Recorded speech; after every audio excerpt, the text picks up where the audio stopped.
Salam alaikum. Aujourd'hui, nous allons voir les agrégateurs dans le langage DAX. Les agrégateurs, comme la fonction sum, l'équivalent de la fonction sum, la fonction min, la fonction max, ou bien la fonction average, l'équivalent de la fonction moyenne sur Excel. Nous allons nous focaliser uniquement sur la fonction sum parce que le même principe s'applique sur les autres fonctions. La fonction sum fonctionne d'une manière très simple dans Excel, mais il faut faire attention lorsque vous utilisez cette fonction dans le langage DAX. Je vais vous montrer. Voici la base de données. Il représente le prix unitaire par article et dans une autre table, la quantité par article. Je souhaite faire un rapport dans Power BI qui stipule le chiffre d'affaires par article. Je vais démarrer avec l'importation de données. Je vais importer les données d'Excel. Je vais sélectionner le classeur qui s'appelle vente. Ouvrir. Je vais sélectionner les deux tables ou bien les deux feuilles. Je vais les charger directement dans Power BI. Et par l'occasion, si vous n'avez pas une machine puissante pour travailler avec Power BI, vous pouvez suivre les manipulations avec moi dans Power Pivot d'Excel. Voici les deux tables, la table des articles et la table des ventes.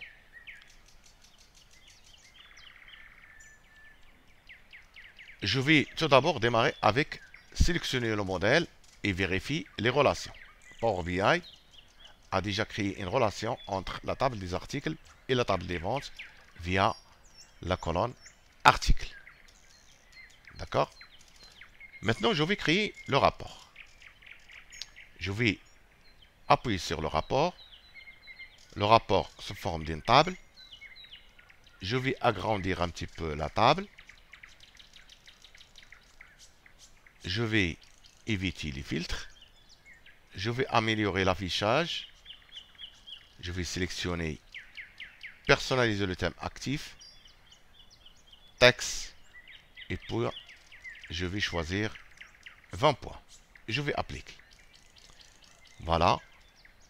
Le rapport se forme d'une table, comme j'ai dit. Je vais sélectionner la table des articles. Je vais choisir article et prix unitaire.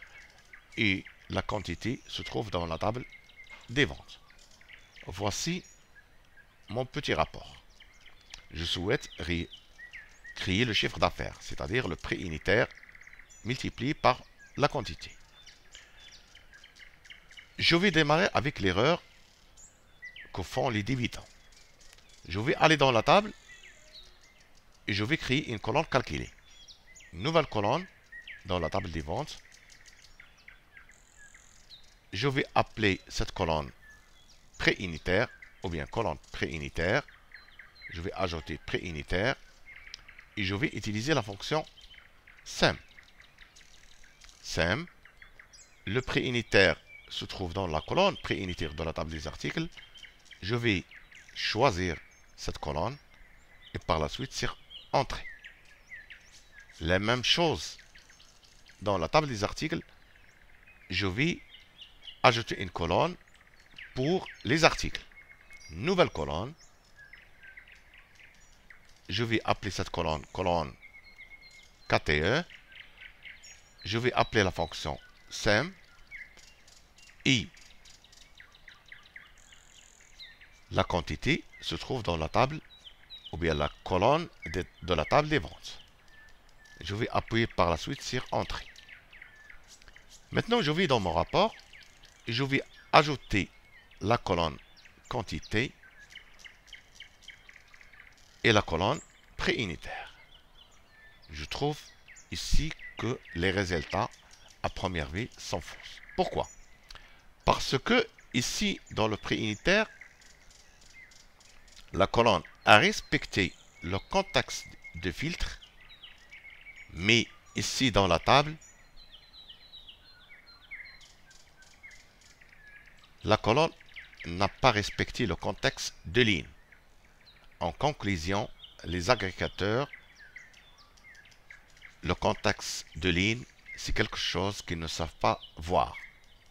En conclusion, encore une fois, il ne faut jamais utiliser les agrégateurs pour les colonnes calculées. Donc, nous allons essayer les agrégateurs pour les mesures. Je vais copier cette page. Je vais supprimer ce rapport. Je vais créer un nouveau rapport sous forme d'une table. Je vais agrandir un petit peu la table pour sauvegarder la même mise en page que la première page. Je vais sélectionner les articles, la quantité et le prix unitaire. Maintenant, je vais essayer avec une mesure. Je vais sélectionner la table des articles. Je vais créer une nouvelle mesure. La mesure s'appelle prix unitaire. Et je vais utiliser la même fonction SEM. Et le prix unitaire se trouve dans la table des articles. D'accord? Je vais sélectionner article prix unitaire et puis sur Entrée. Je vais créer une autre mesure.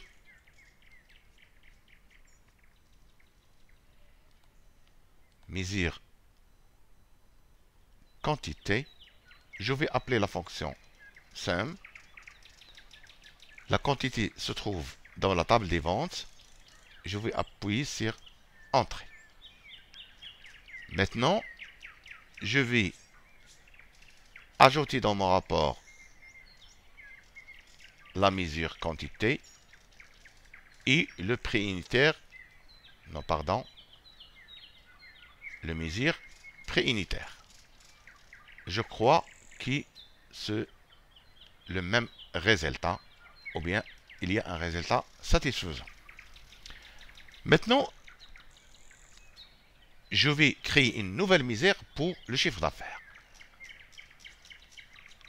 Je vais appeler cette mesure CA, et la mesure CA est égale à mesure prix unitaire multiplié par mesure quantité.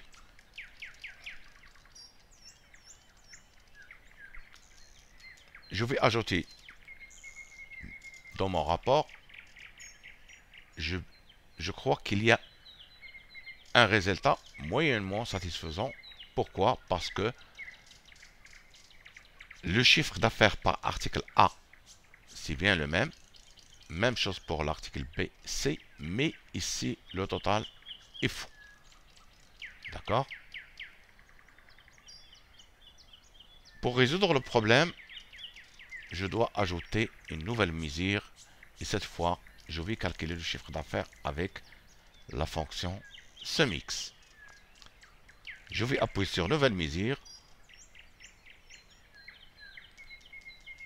Mesure CA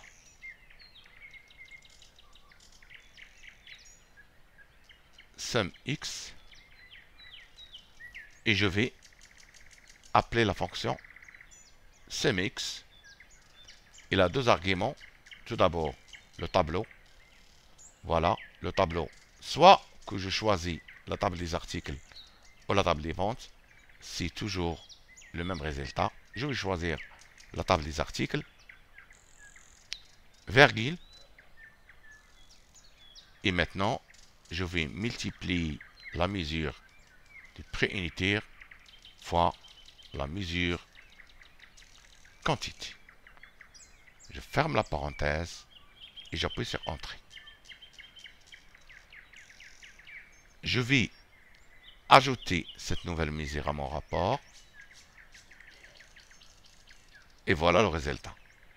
Donc, c'est le même résultat et pourtant, le total est vrai. En conclusion, les agrégateurs pour les mesures, il faut faire attention dans le total. J'espère que cette vidéo va vous plaire. Merci, à bientôt.